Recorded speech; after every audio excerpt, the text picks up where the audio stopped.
Well, Richard Marx has sold more than 30 million albums worldwide during his nearly 3-decade-long career, and you can catch this 80s and 90s musical icon live in Greenville coming up this Saturday night at the Niswonger Performing Arts Center. We are certainly honored to welcome Richard Marx to our show via Zoom. Richard, thanks so much for taking the time to chat with us this morning. It's my pleasure. Nice to see you.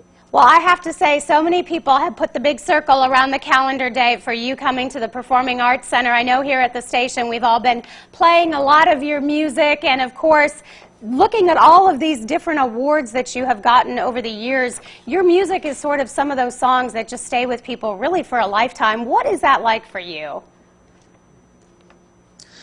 It's hard to describe. It's the word I always use is I'm just sort of honored. It's an honor. You know, when I think about the fact that people around the world have used songs that I wrote for my own selfish purposes, they've used these songs in their weddings, in graduations, funerals, births of their babies. The fact that something so personal to me becomes personal to so many people in countries where they don't even speak the same language as I do. It's kind of mind-blowing after all, even after all these years. When I really think about it, I'm really blown away by it. Well, in getting that opportunity, I know for us, seeing you in Greenville on stage at the Performing Arts Center, to be able to sort of, you know, I still know all the words. I mean, that's another thing. People still know all of the words to your songs. It is pretty amazing after several years. What's amazing is, yes, that people still know all the words, but sometimes I'll be playing a show, and I can usually only see the first few rows, but almost every show I'll spot at least one or two people who are young, who weren't even an idea when I wrote the song that they're singing along to. And so I just kind of want to wink at their parents and say, hey, thanks for playing me in your house when that kid was growing up. It just, again, it's humbling, and it's an honor that people will, much like I have done, you know, like I have 3 grown sons. They know Sam Cooke songs and Earth, Wind & Fire songs that, you know, I loved way before I even thought about having kids. So music is just sort of like multi-generational and timeless. Yeah, and definitely your music especially is timeless, like you said, getting you through those moments, and for some of us as teenagers, getting you through that incredible heartbreak, and people built these relationships around you. I mean, truly amazing. And I know you're playing acoustically. What is that like for the audience when you come in and do these shows? Well, it's important. I'm glad you asked me that, because for years, you know, every once in a while I would hear about someone doing a solo acoustic show, tour, and whenever I would see people, even if they were really talented people, for me it was sort of like, it was a little too serious, it was a little too precious, if you know what I mean. Mm-hmm. Like guys up there going like, okay, now I'm going to tell you what I was going through when I wrote this next. It's like, dude, I just want to be entertained.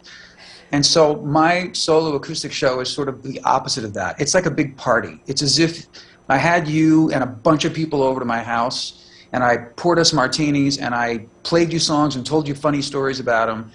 And within a couple of songs, people realize, oh, this is just sort of interactive, and people yell things out, and it's a party. And it's much more seat of my pants than a band show, where I love playing with my band, and I love playing a big rock and roll show with my band, but these shows in these smaller theaters are really rewarding for me because it's intimate, and I feel like we're just hanging out together, and very impromptu. If people yell out a song, if I can remember the words or the chords, I'll do it, you know. And I've never imagined that I would be given this gift later in my career to get to perform just solo up there, just me and my guitar. I go to the piano sometimes, and my relationship with those audiences and the experiences with those audiences have been the most gratifying nights of my career. Man, that is you really do get the best of both worlds. You have that intimate setting, and yet, like you said, you make it fun. You feel like you're drinking martinis. I can't wait. It's going to be an incredible show. And what's it like being back on the road again following the pandemic and to be able to be in a crowd again and have these performances? Well, I mean, I mean, the elation that I felt that first show back about a week ago in Denver, you know, everyone has gone through their struggles with the pandemic, their sacrifices. It seems to me that what I do for a living, performers, we're one of the people who have been kept from getting back to work longer than most people. Most people have slowly figured out a way to get back to their jobs.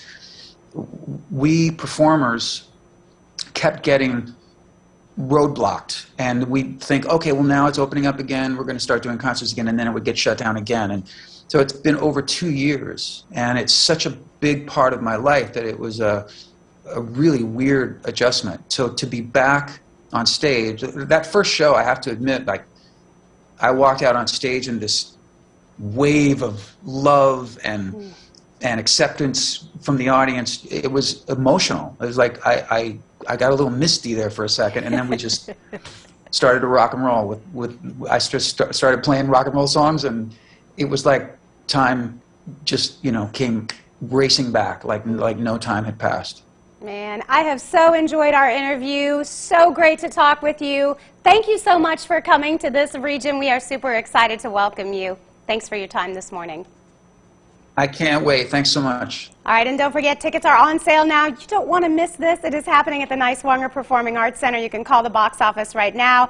That's Showtime coming up Saturday night.